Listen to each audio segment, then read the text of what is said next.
Hello, my name is Reina, and I'm an international student ambassador of the University of Tartu. And today we're going to have these student discussions with the students from the Art and Education Technology program. So here with me, we are having Pirio, and of course online we are having Jason, who's going to be with us and helping us in this student discussion. So the floor is yours. Would you mind introducing yourself, Pirio, for us a little bit, and then we're gonna go to Jason. Thank you. So my name is Pirio, and I'm studying on the Education Technology Master's Program. And I'm originally from Tartu, but for the last decade or so, I've been living in Scotland. So in a way, I think I can give an idea of the program as a home student, but also an international student. Amazing. And Jason? Oh, hey, hello. My name is Jason Greenberg, and I'm studying sound and visual technology here at the University of Tartu Viljandi Culture Academy. Perfect, amazing. So for the first question, what do you like about the University of Tartu? So about the program, what I like, what I enjoy is that it's challenging in a positive way. It's also flexible. Most of our students on this program, we have full-time jobs, we have families, but we are still able to do our master's degree as well. And it's also quite very inspiring. So these are the three key words that I would say about the program itself. Amazing. And what about you, Jason? What do I like most about the University of Tartu? So I'm actually at the Viljandi Culture Academy, so I don't have much experience with the actual main campus. But what I can say, what I like most about the Culture Academy is, I mean, it's an academy of culture, which is self-explanatory. You get a lot of people from a lot of different backgrounds representing a lot of different aspects of musical and visual culture and dance and creation in general. So it's really like a hub for connecting with like-minded people, really, who are working towards similar goals as you. Amazing. And what do you think it is important about your program that you like people to know? I think one of the main things is that since it is a program that we do while we're working, we have to be quite good at time management. But then again, I think as adults, this should not be a problem. But it's also another thing that is quite important is to engage. It's an online program, so you can feel quite isolated. So my suggestion for the future students would be to have or establish a good peer group who will be their online support, a peer support. Because learning online, it can be quite lonely, quite isolated. So yes, definitely establish a peer group. Amazing. What about you, Jason? Could you repeat the question? I was asking that, what do you think that it is important in your program that people should know about? Well, I mean, with sound and visual technology, definitely they should know about sound a bit, or visual technology. You know, like they should already have some sort of prerequisite knowledge to know what they're going for. But I guess okay. I guess you should probably have your own motivation when pursuing a course like this, because it's built there to help you grow as a person, and they won't necessarily give you things that you don't already have. They'll just help you progress and grow in the things that you already want to pursue. You know, it's like you can't expect a lot of these programs to give you 0 to 100 in just a couple of years. You know, like a lot of these courses are here to develop what you've already started developing for years. You know, you should really be passionate, is what I'm saying, if you want to engage in a program like this. True. As you are in Viljandi, I just wanted to ask you, how's life in Viljandi for you? It's very relaxing. I was living in China before this, in a city the size of Austria. So, to be in a town so small is really relaxing. I can breathe, I can walk outside and just see nothing, which is really surprising, actually, to not see a sea of people everywhere. But at least Viljandi has got a very beautiful nature around it. I mean, I love Viljandi. Oh, it's amazing. Oh, yeah. And to you, since you were away from Estonia for a long time, what do you think about leaving in Estonia and since you're coming back and you're studying here, what is the thing about Estonia that you love it the most?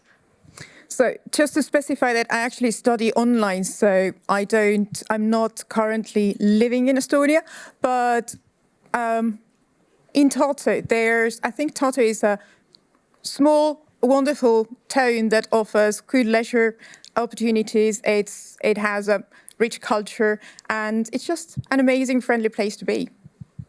That's true. I mean, we all love Tartu. What else I can be like? What is the weather look like for you, especially for you in Viljandi? I mean, we're not native here. Yeah, that's fair. So I'm not really a huge fan of the cold, to be honest. And I thought I was going to possibly expire this winter. I was like, oh man, this is going to be my last one. But within 2 weeks, because the weather progressively drops, I just got a nice coat and I found myself quite comfortable. Actually, too warm, to be honest, sometimes, which was surprising. With a nice coat and the right, exercise, diet, and all that kind of stuff, you just feel like, okay, I can deal with this. How do you think about English in Estonia? Do you think do you use English more often or Estonian more often? And do you think the international student that they are coming from other countries, they are actually English is enough for them, or they need to know Estonian in advance? So I think that most people in Estonia they either speak it very well or they at least understand. And as I understand from my peers who have been to Estonia as part of their studies or just to visit, then they are amazed and surprised by how well people can communicate in English. So I don't think that knowing Estonia when coming here is a problem, but as an Estonian, I can say that if you can say tere and aitäh, if you learn a few words, then our hearts, they melt quite quickly. Oh, aitäh. And to you, Jason, especially because you're in Viljandi, did you, learn Estonian, or how's life there just with English generally? Well, I mean, I speak a bunch of languages, so I'm not really a stranger to learning a new language. So when I came here, I started learning a little bit, and I'm not great at it, but I have been able to get my way out of some situations, or talk to the grocery lady, and she's like, "What apples are these?" And I'm like, I don't know, maitea, I don't know, I don't know what apples those are, enough to pull out when necessary. But I really don't think I think honestly, if you go to any country, you should learn the basic things to communicate, so you don't need it. Because, all right, for example, someone I used to know would go country to country without speaking any of the languages, and they would just point, and they got everything they needed. So, I mean, you can survive, but, if you want to feel connected to the community, you should probably learn a little bit, no? Yeah, you're right. And what was the most Estonian things you did? I mean, you've done so far? Learn how to walk on the ice. I was figure that out.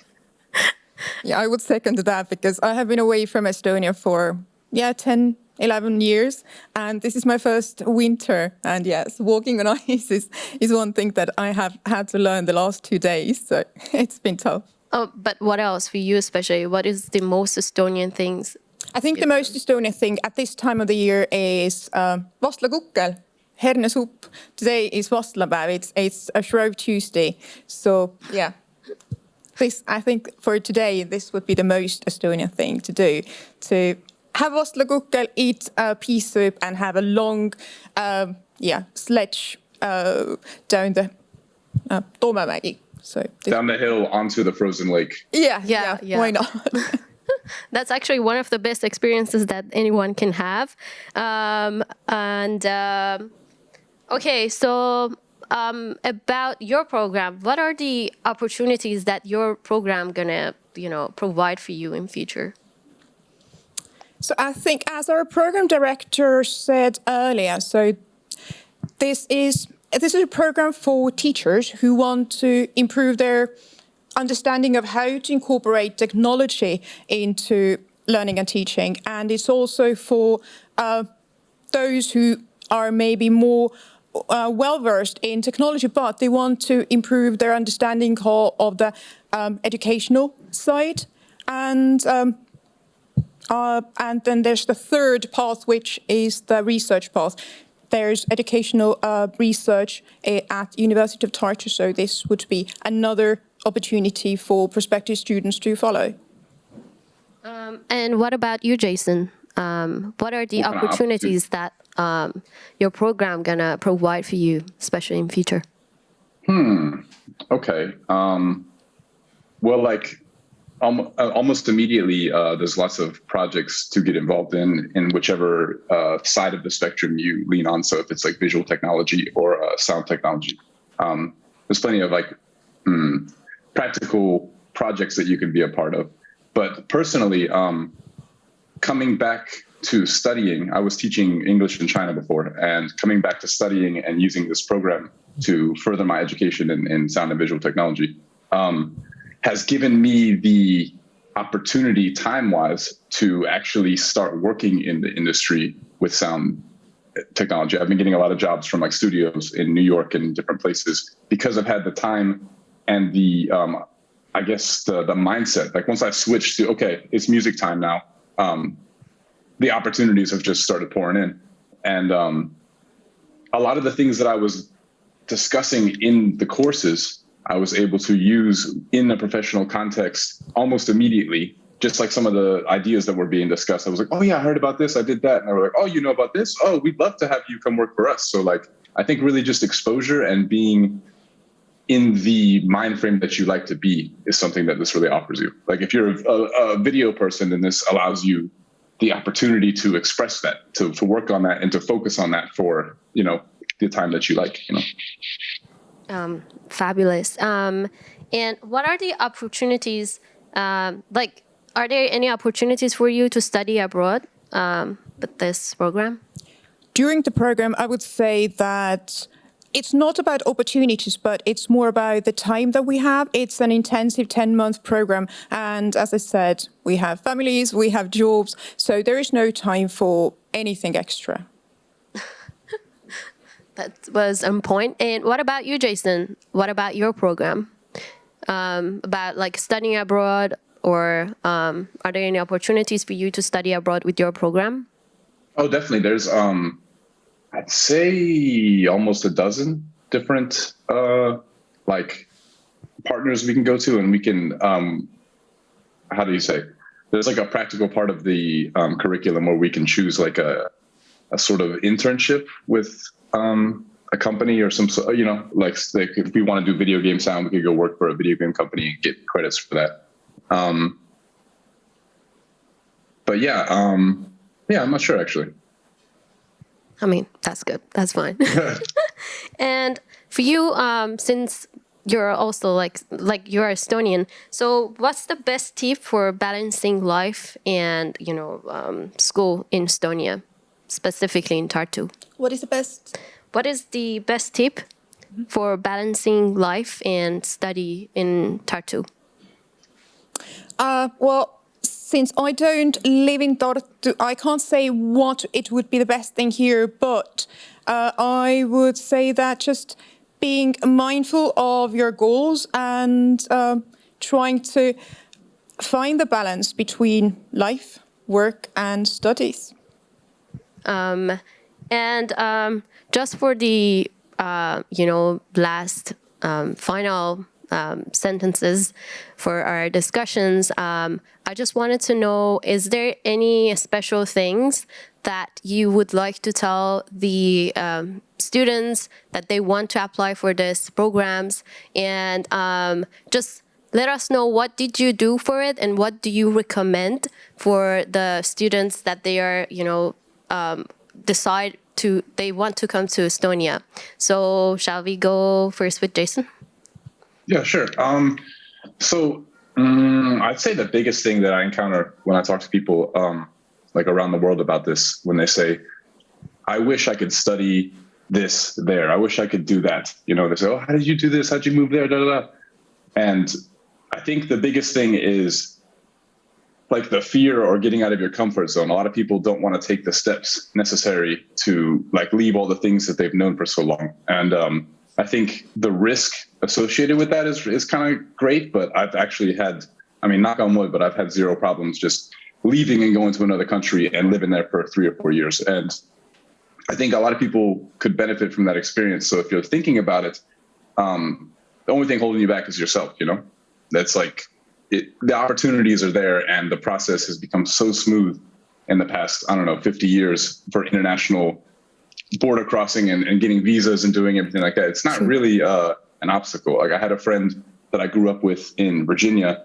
I moved to Berlin for a few years and I saw him there randomly, like, what are you doing here? He's like, oh, I got a visa, I got a freelance thing, and now I'm working over here. And it's like, it's actually possible that I've gone to school with people that I've seen around the world in other places, So I think really, yeah, if you want to do it, it is a little bit scary maybe for people that are on the fence about it. But once you take that risk, the rewards are so much greater. There's, you find everywhere you go, people aren't that different. Like when I moved to China, I thought, oh, it's going to be China, a whole new thing. The second I walked out of the hotel, I saw a taxi pass. I saw like a convenience store. I saw somebody walking down the street and I was like, oh, wow, like eating food or something. And I was like, okay, wait a second. They have meat. They have vegetables. They have, water. They have convenience stores. They have taxis. There's nothing really that different here. Like I actually had a problem finding something different fundamentally from everywhere I've been, Like everybody eats food, everybody talks, everybody socializes, everybody goes to work, they go to school. So it's not really that different is what I'm saying. If you're thinking about coming to study here, just do it. It's really easy. It's not actually that difficult. Only obstacle is, I guess fear or something. Yeah, thank you. And what about you? So for the educational technology program, there is no need to cross borders, at least not to come and stay here for a year. But I would agree with Jason in terms of getting out of your comfort zone. And I mean it in terms of engagement. It is an online program. You do work mainly with your own schedule. So engagement is paramount. So because what I say is that what you put into the program is what you get out. So yeah, this is my biggest tip for the prospective and future students, just to engage. That is really good, actually. What you put in is what you get out is a perfect way to say it, definitely. Anything else that you guys want to add before we say goodbye in our student discussion? I'm sure there's 1,000 things I could say, but it's really fun being a student and I really enjoy it. And I've gotten a lot of free time and a lot of opportunities as a result of making this decision. So if I were you, I'd do it. That's all I'm saying. Thank you, Jason. Ian? And yes, I would say the same. It's hard, but it's very rewarding. It is. So thank you guys for joining us for this student discussions, and I hope you enjoyed it. So if you guys are eager to study in Estonia, you kind of got the just the perspective from from some of our students here, and that's it. We hope to continue the student discussion today, and please stay tuned for our open door week. Thank you.